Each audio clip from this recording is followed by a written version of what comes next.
temperature. Brought to you by your local Honda dealer. America with Mega Jackpots. It's Mega Millions. Hello, America.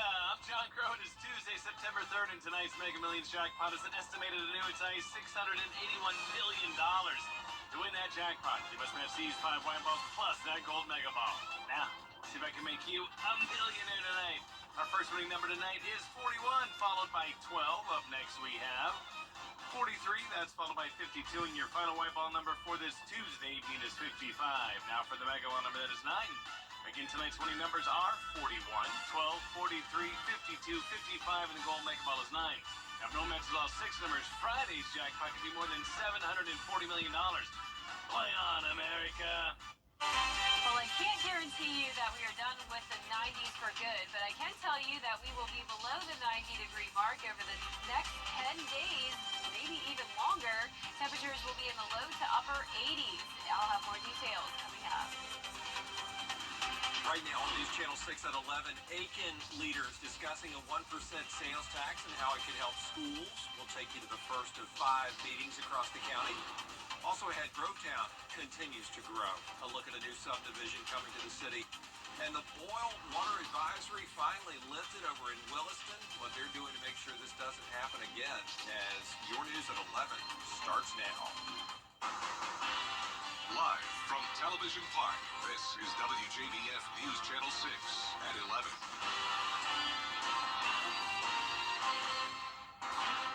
Good evening, everybody. I'm Brad Means. Thanks for joining us as coverage you can count on begins with Aiken County school leaders holding their first public meeting to talk about the 1% sales tax. It's going to be on the ballot come November.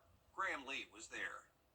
The school board has been talking about it all summer long, and now they're sharing the plans on the 1% sales tax with Aiken County families. Our goal is to share information with folks, for stakeholders to be able to make the proper call that they feel best about whenever we go to voters in November.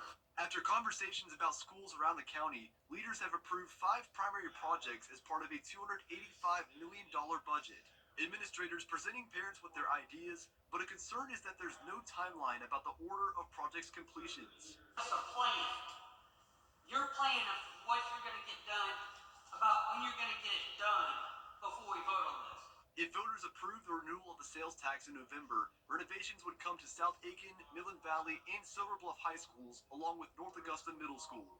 But another part of the plans calls for building a new elementary school in Area 3, which parents say is desperately needed. Greenville's really old. You walk through the hallways, it's exactly like it did when I was 7 years old. We've had issues with our roof. It's been patched and patched and patched and patched. The patches aren't cutting it. Our flooring is not level in the hallway. Though the budget is $285 million, the board has made a small list of contingency projects that can be pursued if extra funds are available. But with rising costs, some are concerned that won't happen. Let's say the funds are not available and Greenville gets nothing. What is the plan for Greendale when there comes a point we have to shut the doors because it is going to make children and faculty and staff sick? While some of those questions remain unanswered, school leaders will continue discussions at the second public meeting next Monday night at Ridge Spring Minetta. In Aiken County, Graham Lee, WJBF, News Channel 6.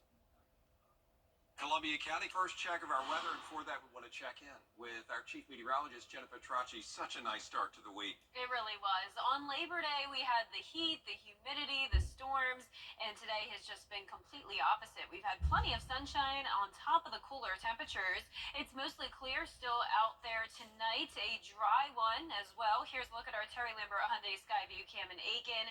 You can see here on satellite and radar just some high-level clouds passing by, no rain associated with these clouds. And as we zoom out here, pretty much all of Georgia and South Carolina dry, scattered showers and storms down near Florida and out to the west all the way over into Texas. There's some rain, so a good amount of moisture still across parts of the southeast and the Gulf Coast region, but we also have high pressure up in the northeast, and this is bringing in some drier and cooler temperatures into the CSRA.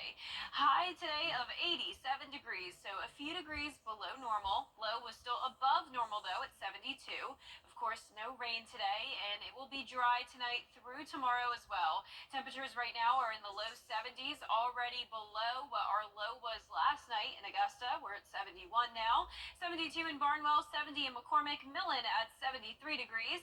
Wrightsville also at 73, 71 in Edgefield, and 70 in Washington. I stepped outside a few moments ago and you could really feel that chill in the air, and that's also because the dew points are so low. Upper 50s to low 60s, so definitely a drier air mass in place. No longer feeling that very humid, muggy, summer-like air in the evenings, and same thing for tomorrow morning. It will definitely feel more like a fall morning when you're headed out the door. Winds are also coming in from the northeast, a bit breezy. That's making it feel even cooler. 11 miles per hour now in Aiken, 7 in Augusta and Waynesboro, and gusting up to around 20, even 25 miles per hour.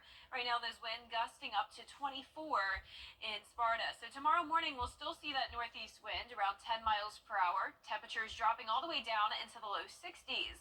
So below average days continue all the way into next week, and I'll have a look at that full 10-day forecast coming up. But back to you, Brad. All right, Jenna, thanks. Lawmakers in Georgia talking about the need for more affordable housing.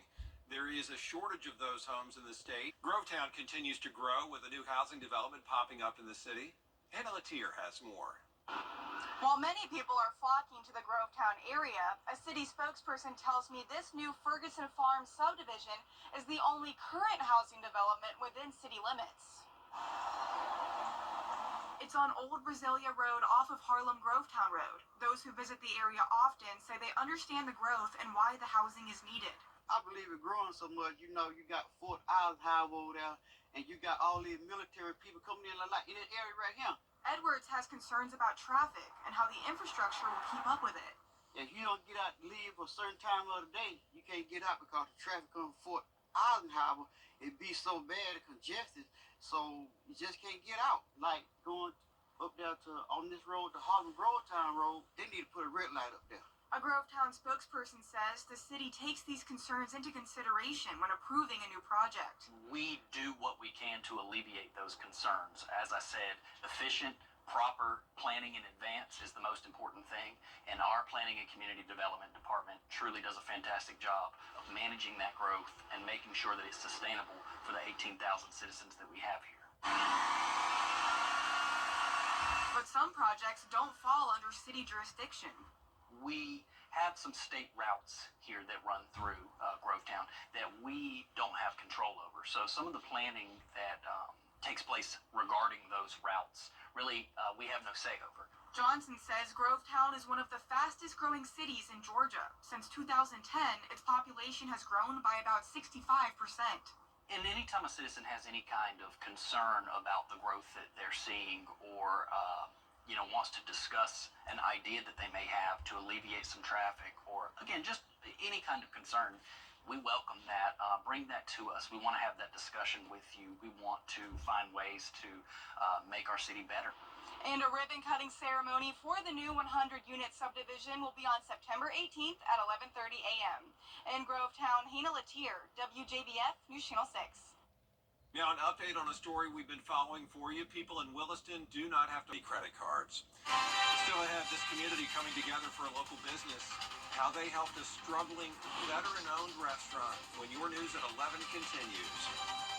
And chilly low temperatures tonight. For your Wednesday, it will become mostly cloudy, still very breezy, but staying dry for now. Then rain returns Friday and Saturday, and next week just looks fantastic.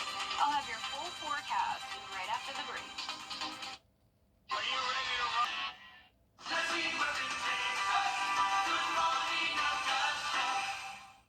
The Live 5 for 6 Skyview Network, sponsored by Terry Lambert Hyundai.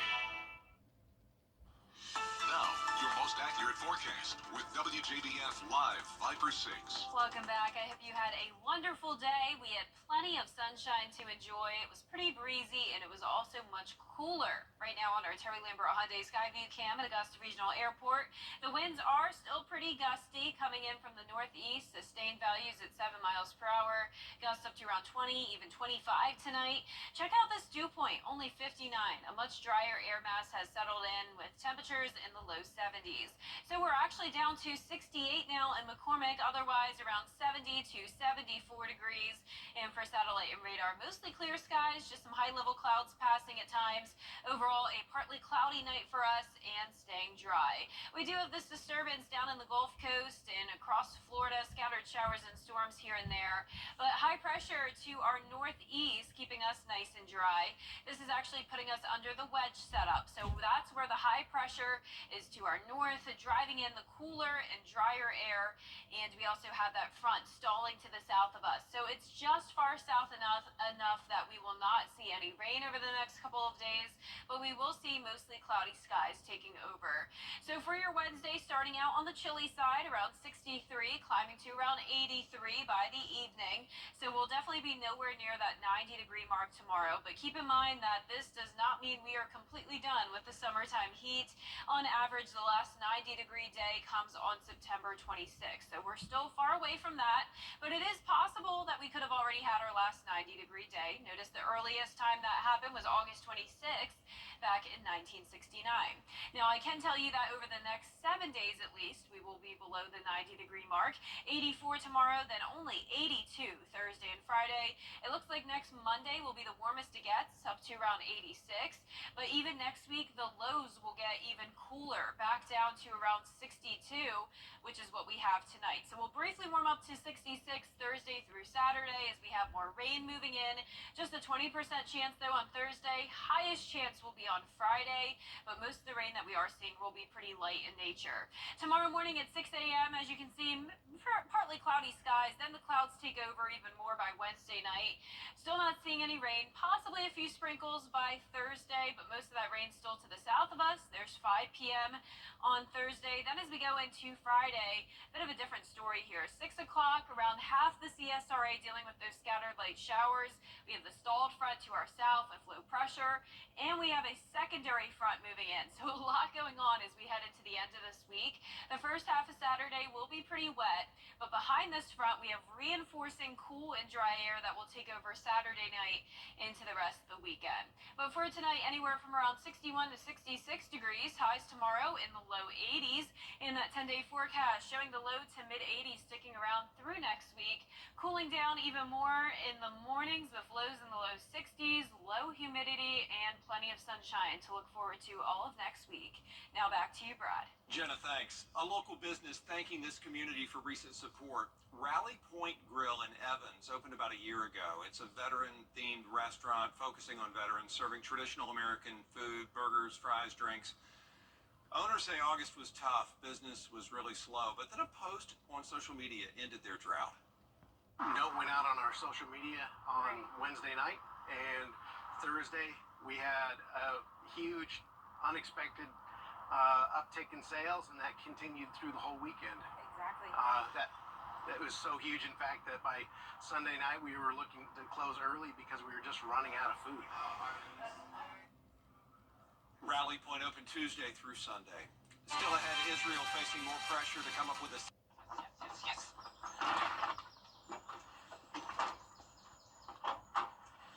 All right. Hit me with the checklist, honey. Luggage? Check.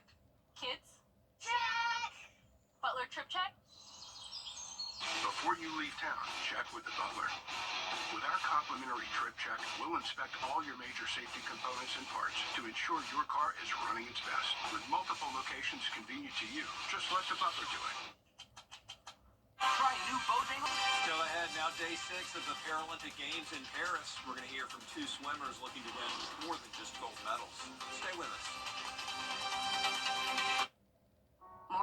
Well, Thanksgiving is still a couple of months away, of course, but the University of South Carolina's marching band is already prepping for a big trip that week. They'll perform in this year's Macy's Thanksgiving Day Parade, one of just 4 schools with their bands marching on the streets of Manhattan. Macy's even donating $10,000 to help pay for the trip for USC. We'll be right back. Friday night, every Friday at 11:35 on News Channel 6.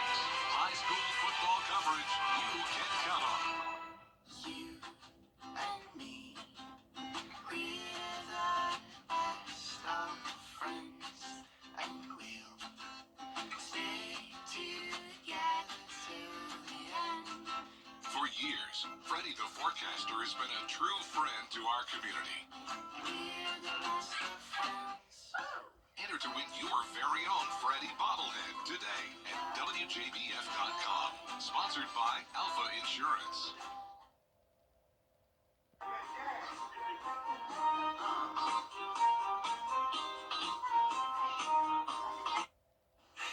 That's Devin Ridge. He works for Delta in Houston, and he's made it his goal to try to liven up those early morning flights with music and dancing.